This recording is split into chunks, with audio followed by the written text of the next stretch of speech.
Hi, welcome back on Do It Yourself channel. We're going to show you how to make a local backup of your phone.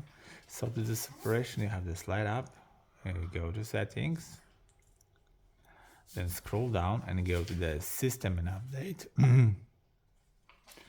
There you go to the backup and reset, backup and migrate. And there is a local backup, so you can backup data or restore data from a local storage device. So click on it. So you can create a new backup. The phone is checking of your files now. And after that, you have check whatever you want to backup.